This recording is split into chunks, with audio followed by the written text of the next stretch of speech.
All right, ladies and gentlemen, welcome to our I was gonna say UFC, our Bellator NYC 180/180 post-fight show. My name is Eddie Law. Looks like I'm on my own tonight, possibly joined by somebody else tonight, but he's gonna recap a little bit of the action tonight.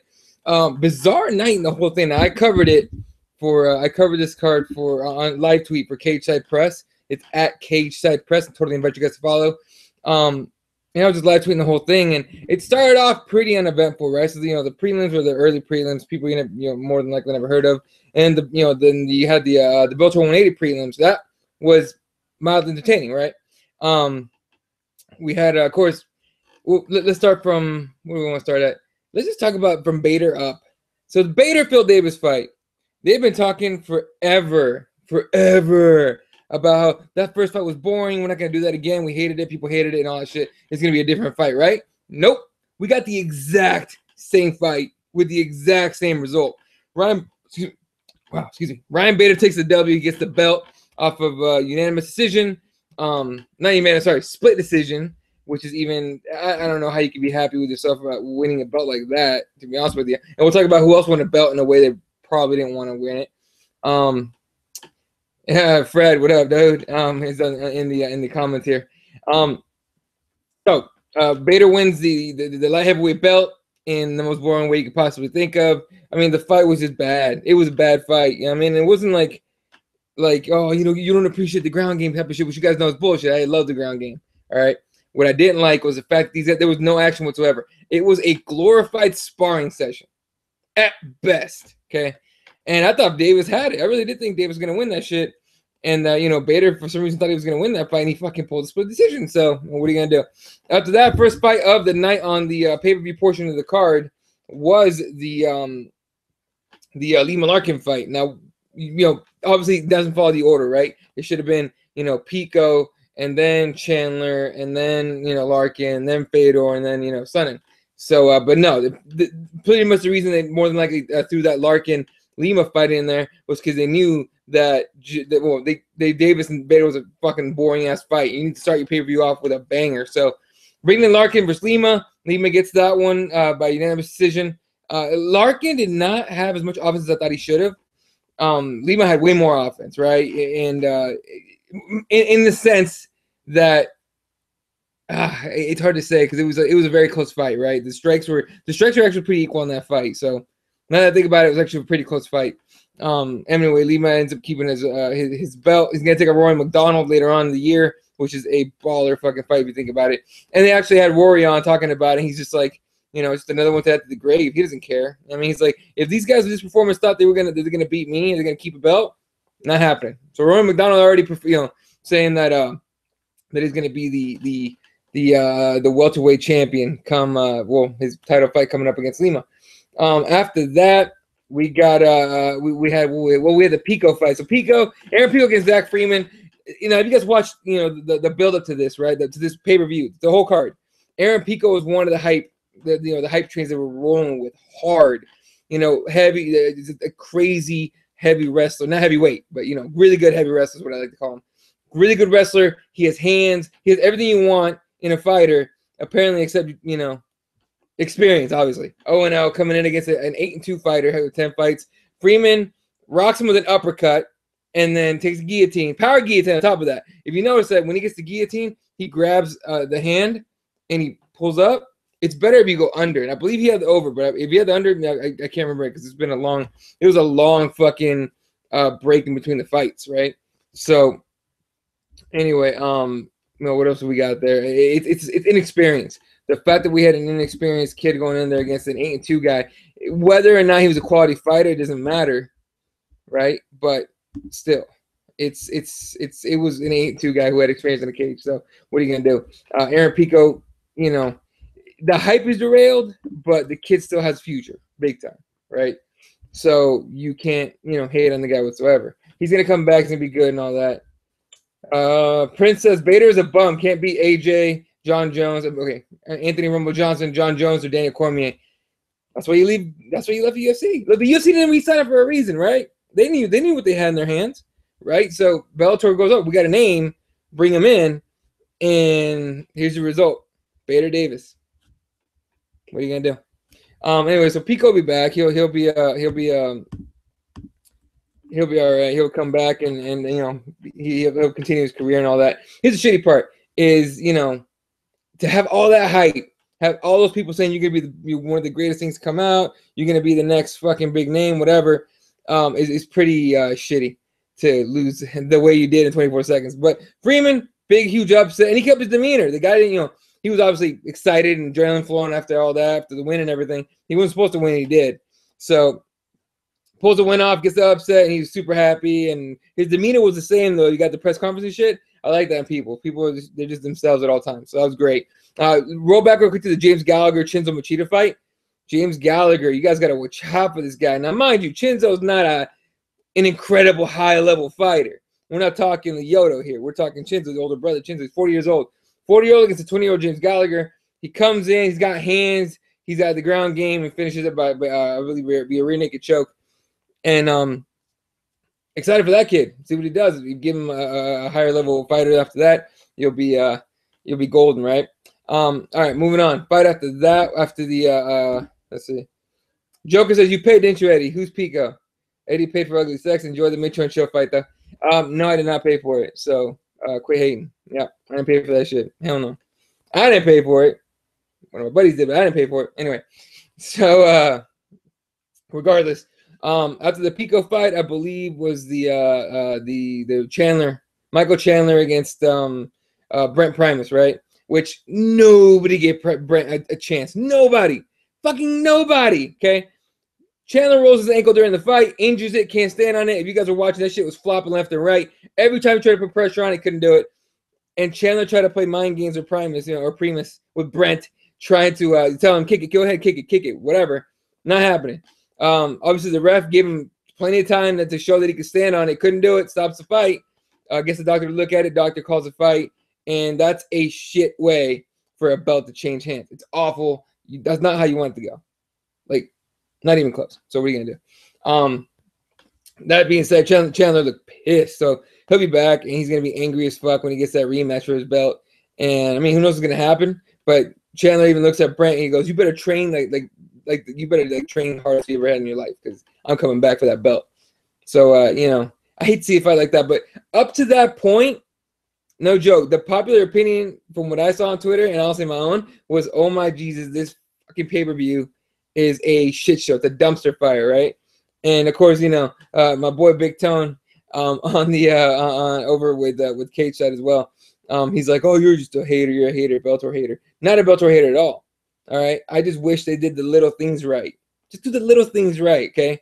Everyone else says you do the little things right, all of them, right, and you get a great result overall. And they do shit job of getting details and little things right. So it just fucking annoys me with Bellator. Regardless, at this point, I'm like, this is a dumpster fire. They're super fucked. Next fight up, you have Fedor Emelianenko against Matt Mitrione. Of course, Mitrione walks out to, you know, a simple man. And Fedor comes out to some like fucking end of the world apocalypse fucking music sounding shit, which I'm sure has a name and I'm sure someone knows it. I don't. So regardless, comes out. The best part of that fight was the double knockdown.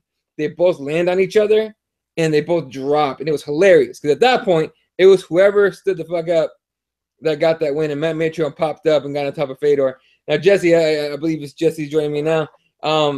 What did you think of up to the Fedor fight? What did you think of the whole thing?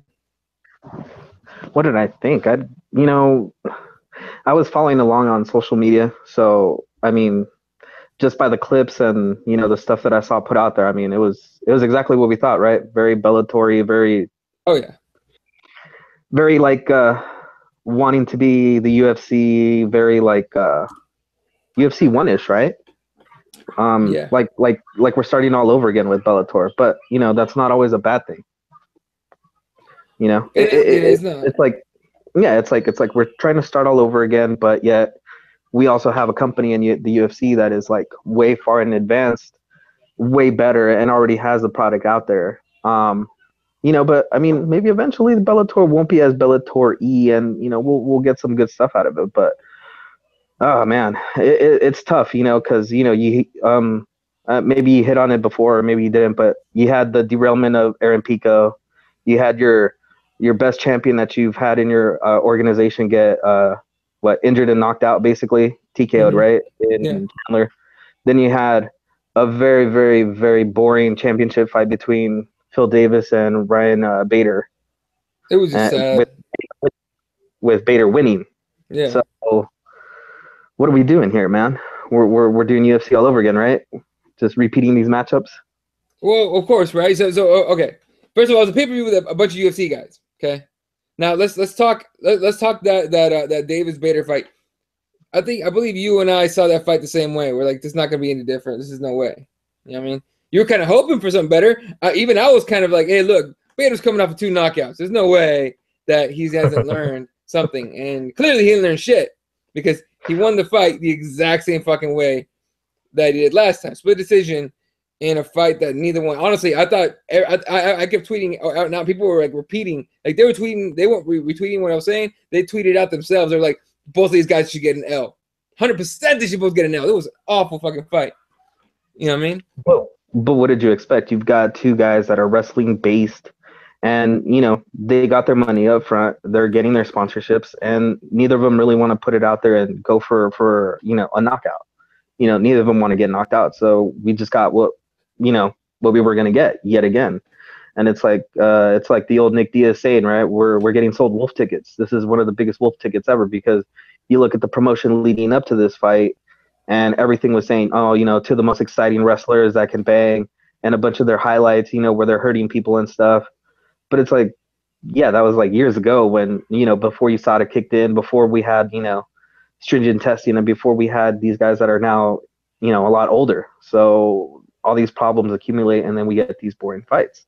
As per like the main event. I mean, that main event was awful. Garbage. Awful. Garbage. The main event, the first main event, right? No. I'm saying the main event. What, you talking about Chael Sonnen Silva?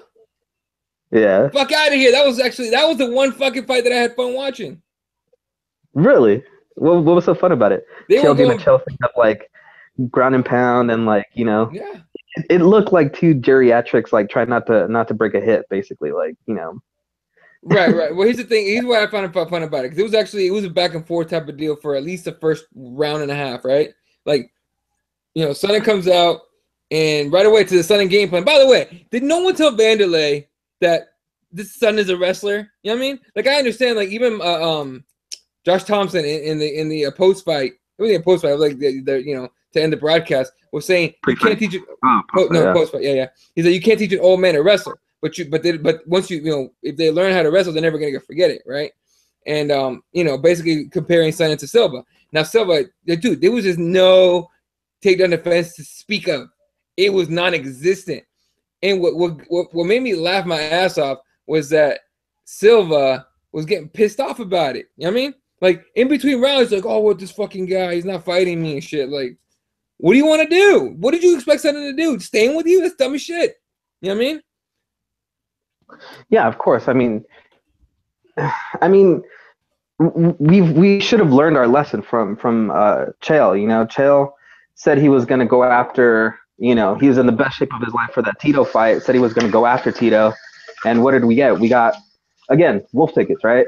Yep. Just him hyping the fight, him trying to sell us something that he knew he wasn't going to do. Same thing here. He said this is the most heated he's ever been. He's going to go out there and compete against this guy. He's going to hurt this guy. No, man. Like, of course, he's going to do what he does best, especially knowing that, Vanderlei has no takedown defense. I mean, that was like the most horrible takedown defense I've ever seen in my life, those takedowns, man. It kind of reminded me of James Toney, like we were talking about the other day, right?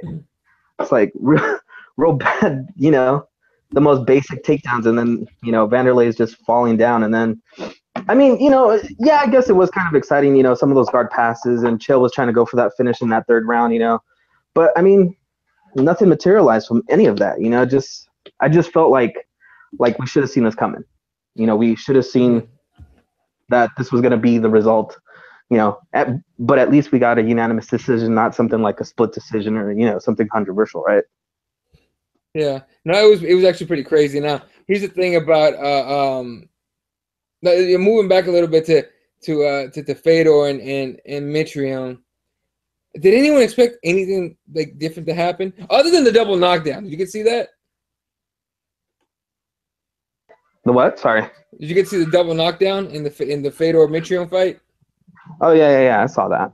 Okay. That was pretty exciting. I mean, to have Meathead finally, take a good shot, and then finally, Fedor receive a decent punch from, a guy that's still, could be considered, I would say, a top 15 heavyweight. I mean, you saw exactly what happened. He got rung, and then, I mean, what are we saying? Like maybe 10 years ago, that Fedor would have put Mitrione away. This Fedor, he barely stunned him, and then he got put away. So, father time, man. Father time. Yeah, well, exactly. But they both landed right hands, and Mitrione's is a quicker one up to the feet, and gets on top of it and ends the fight. Is Fedor done, or do you think we see him again? Now we know in Sundin, because obviously Sundin wins by decision. He calls out Fedor. He goes, Fedor asked for an autograph, but it's only going to come in the bottom of a contract. He wants to fight Fedor. Do you think Fedor comes back or not? Yeah, I mean, you could convince Fedor. You throw a lot of money at Fedor, plus you're fighting a much lighter guy. I mean, why not, right? And plus, I think as fans, we deserve to see Fedor at 205. I mean, that would be like in shape, almost as close to prime as we can get at this time. And I think that would be an exciting fight for Fedor. If you're a fan of Fedor, but man, I don't know. This seems like Chill's the guy that they're going to just push out there, get some exciting fight, hype behind a card that they really need a push on, which who knows how many people actually bought this card and actually saw this card, right? Well, that's what I want to know. I want to know the numbers of pay-per-views. Now, they're going to inflate them. It's what you do in order to call pay-per-view a success. They're going to call it a success, right? I don't know the numbers, and honestly, it's hard to gauge the success of a pay-per-view before the final numbers come in. I mean, you got to do whoever somehow ends up buying it later. Mind you, I'll say this because I looked. There's a lot of streams out there, a ridiculous amount of streams, and most of them worked fucking perfectly, okay?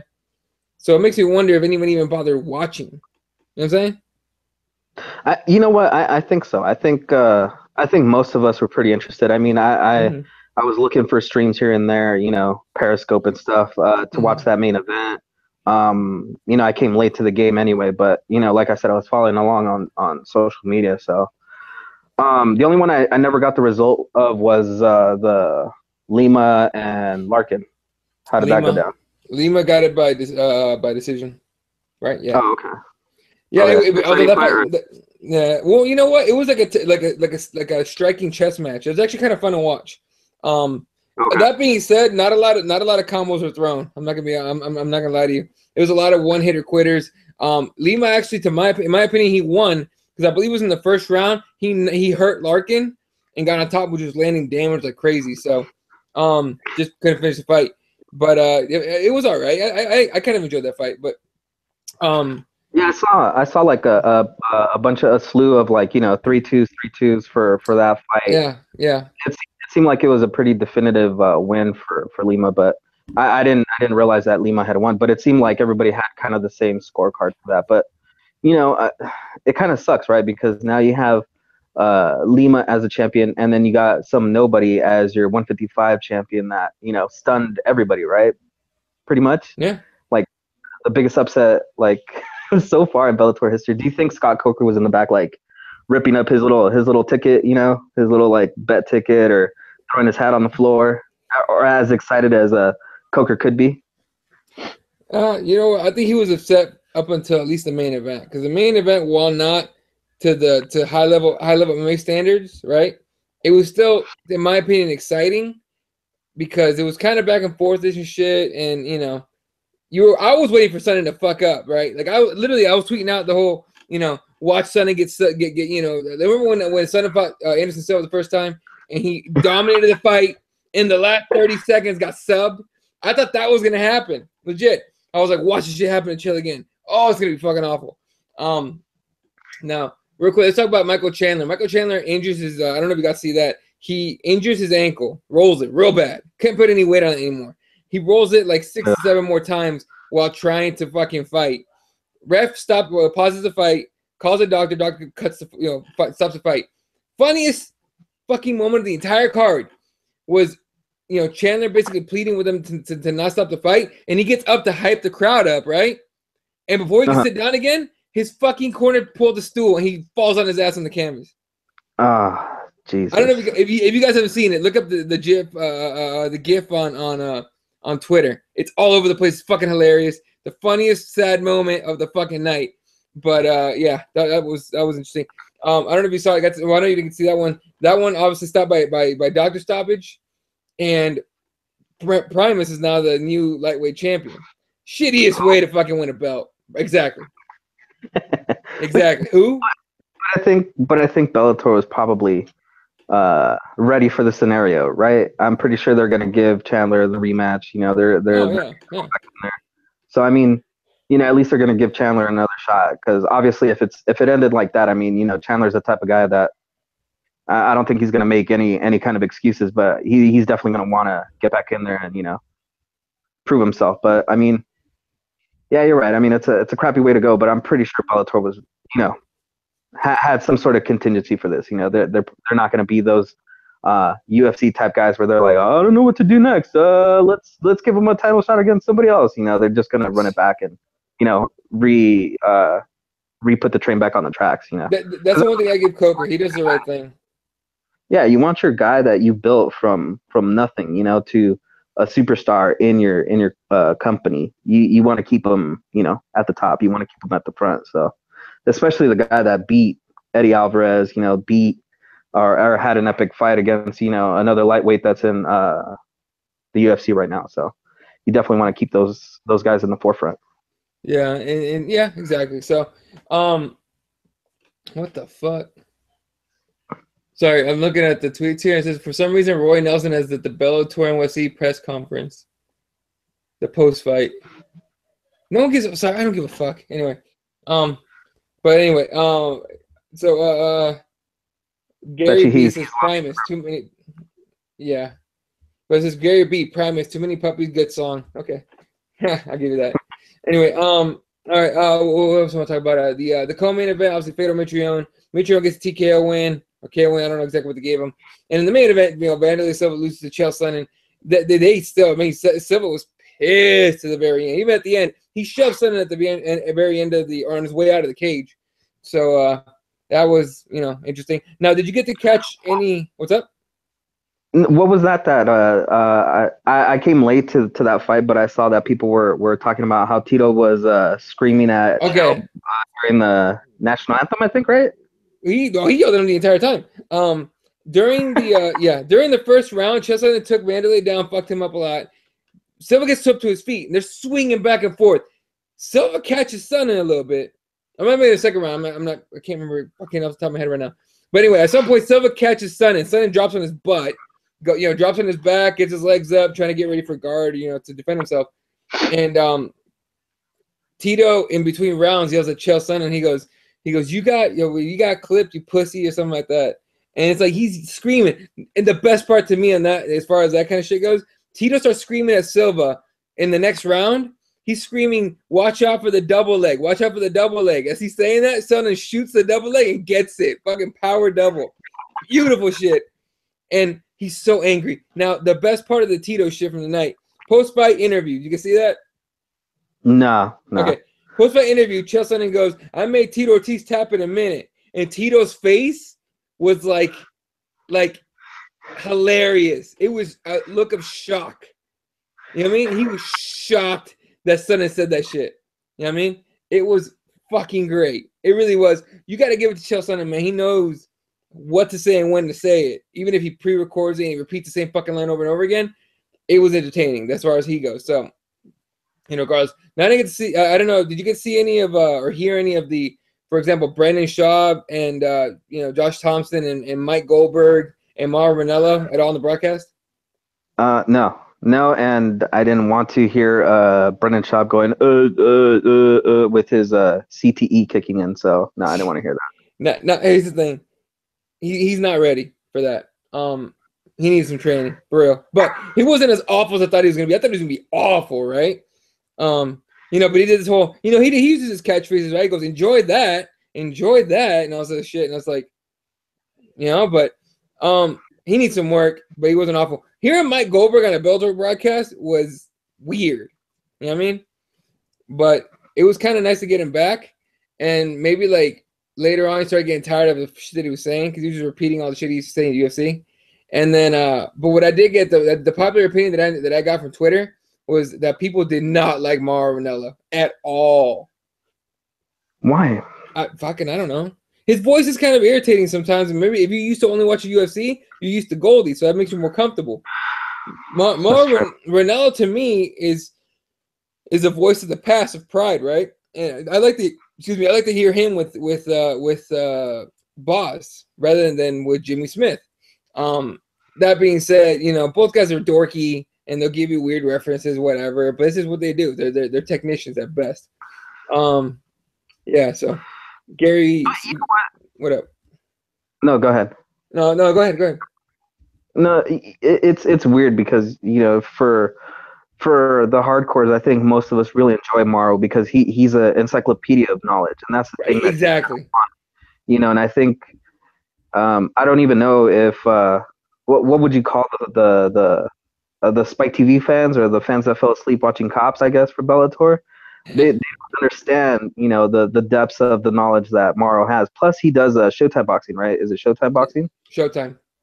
So, I mean, he's used to hyping it a little bit, you know, kind of giving it a little extra oomph. And that's why the WWE wanted him because, you know, he kind of has that already built into his voice, his persona on the microphone. So, you know, he's definitely an acquired taste. But, I mean, if you listen to the stuff he's saying, he's very knowledgeable on the sport. So, I mean, it definitely gives Bellator that extra, you know, that extra prestige that it kind of needs right now.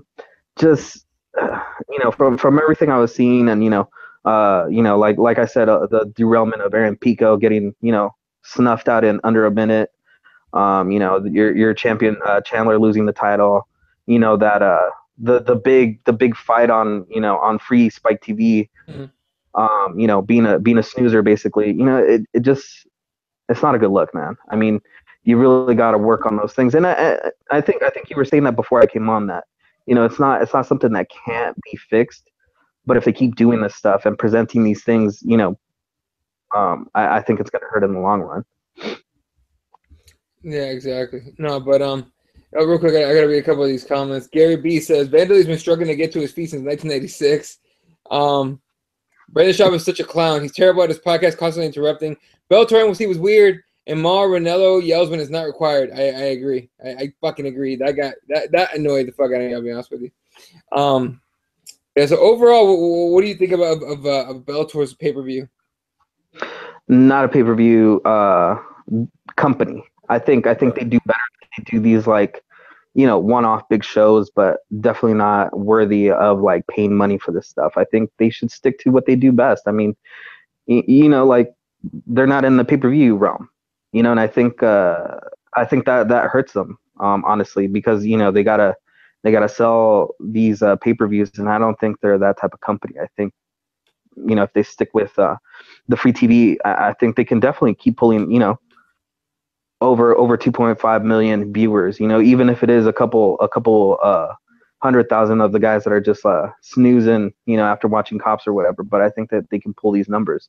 By the way, was the Spike TV live this time? You know what? I think it was, but I couldn't tell you because I didn't trust it. I went to a stream. Hey, you know, time out. I canceled my cable a long time ago, so not like I could tell you. But I didn't see anything on Twitter. But I didn't see anyone complaining about it, so I'm assuming they all got it live. But I did find a stream because fuck you, Bellator can't get this shit right. Yeah. Look, overall, you know, I thought it was. I wouldn't call it successful. I would call it a UFC 1, like you were saying, right? They're gonna be making the same mistakes that UFC made moving up. For whatever reason, you would think they would learn from their mistakes or whatever. It's kind of like that. It's kind of UFC 1-ish, right? I still think tomorrow's card is gonna, as far as actual fights, is gonna probably be better. But as far as like the spectacle, the entertainment part of it, I think Bellator won tonight. But we'll find out about that tomorrow. But overall, everyone's talking about Bellator, so they're gonna feel like winners anyway. You know, what are you gonna do? Well, I mean, you know, what else can you expect? Especially, you know, big card, New York, you know, Madison Square Garden, whatever. You know, the hype machine was there. You know, all the big reporters were there. You know, so we'll see how many of them show up and, you know, Oklahoma tomorrow, so it should be interesting. Yeah. Gary B says, I don't mean to be rude, but Josh Thompson was stuttering and misspeaking while Schaub was doing his best Fox Sports Live impression. You know, I kind of got that as well from them. I thought Schaub was trying way too hard, and Thompson was super nervous. That's just what I felt. You know what I mean? But yeah. Okay. As far as a Bellator NYC is concerned, but apparently just reading updates as they go by because they're doing the post-fight conference right now. Michael Chandler is in the hospital, according to Coker. Nothing like great about the nothing like specific about injuries. Fedor wants a rematch with Matt Mitrione. No, buddy, that's not happening. It really isn't. Primus says I injured him in the fight to win. I injured him in okay, Primus talking about Michael Chandler. I injured him in the fight to win the fight. So I thought I won. So I mean, yeah, he won the fight. He injured him. What are you gonna do? You know, just not. It's just it's not the way you want to win it, but you win it. You know what I mean? Yeah. It's like the Ron Woodley fight, right, with Carlos Condit. Like, I guess you could say he did cause the damage, and he took that win. So it is what it is, man. Exactly. Now I'm trying to think of what else we could talk about in this card. I'm fucking starving. I also haven't eaten today, so or this afternoon. So I'm about to run and get some food real quick. But as far as this card goes, man, it wasn't awful, but it was kind of what we expected. Like not great, not good. It was okay at best, I think. And we'll get more of the fallout tomorrow, and especially Monday. We'll get more of that fallout from this Bellator pay-per-view. And we'll see where if they're ever going to do any more cards, right? So find out. As far as tomorrow night, of course, we will be doing our UFC OKC post-fight show immediately after the fights. Whoever shows up will be great. I think Dave will make that one. He can't make it tonight. Homeboy's out on the lake, and you know how it is with reception on the lake. So hopefully we're gonna make it tomorrow night. I don't know if can you make it tomorrow night? I'm pretty sure. I'm gonna try to watch the fights. Like you. We also cut the cord on the cable, so it's not like I was gonna pay money to watch Bellator or anything. So like I said, watching the streams, following on social media, it's the best way to. I mean, for all of you struggling out there, just Periscope, man. Periscope is your friend. Yeah, exactly. By the way, shout out to everyone in Periscope that does that shit. You guys are the real MVPs. But all right. So remember, anyway, tomorrow night, UFC OKC, I will be doing the live tweeting for Cage Side Press. Make sure you follow at Cage Side Press. Shout out to my boys Jay, Big Tone, who's in the building tonight in New York, Jason Payne, all those guys. Definitely follow us on there. And I'll be doing the live tweeting for them for sure. And of course, the post fight right here tomorrow night after the fights. Real quick, I called it. I fucking called Johnny Hendricks missing weight.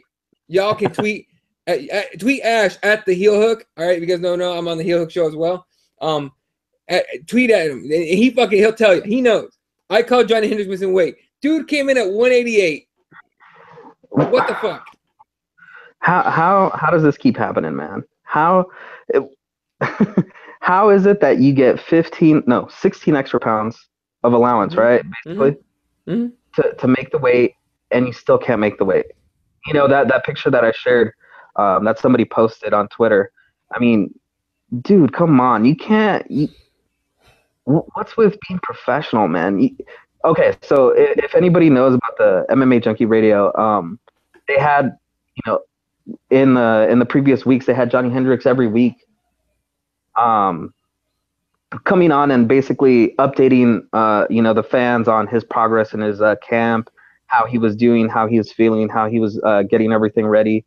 I think he was doing like a co-sponsorship with like some company. I think it was called like Dollop Sports or something like that. Anyway, so I think the grand prize was like they were doing like a contest. Everybody was like doing their map moments and stuff, and proudest moments of their life and stuff. And he was sharing his stuff, and it pisses me off that this whole time Johnny Hendricks just keeps lying to his fans. His fans that like diehard fans of him, people that want to see this guy do good, and yet he lies to them every single to their face, basically. He's going on shows talking about how this is the best camp ever. He feels great. He's doing everything right. And then he shows up, 3 pounds overweight technically, but 2 pounds, right? Basically. Because he had 1 pound extra allowance. Pound. Yeah, a pound allowance, yeah. So, I mean, what do we do, man? Is it time to just let Johnny Hendricks go? Should he? Fuck yeah, no, it's over. It's fucking. That's the fourth time he misses weight. Fuck it, it's out. Yeah. Game over, dude. You're out. Frederick on here says he's a fat ass. Stop giving fucks and Susada kicked in.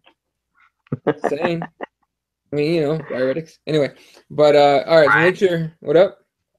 No, I said right. Diuretics, can't use them. I'm saying. Anyway, all right, folks. Make sure you join us tomorrow night, of course, for UFC OKC Post-Fight Show. My name is Eddie Law. You can follow me at Elaw31 on Twitter, and you can follow Jesse at Spawat1983. Follow the page at CrossBonesMMA. We're at the MMA Advocates as well. We'll be back on Wednesday for our show as usual. Make sure you get yourself some Represent gear. Shout out to the sponsor, Represent. RepTheAdvocates.com. Give us our own website and all that shit, so it's awesome. RepTheAdvocates.com. Get yourself a shirt, hat. They got all kinds of gear. Get you shit today and get your shit together.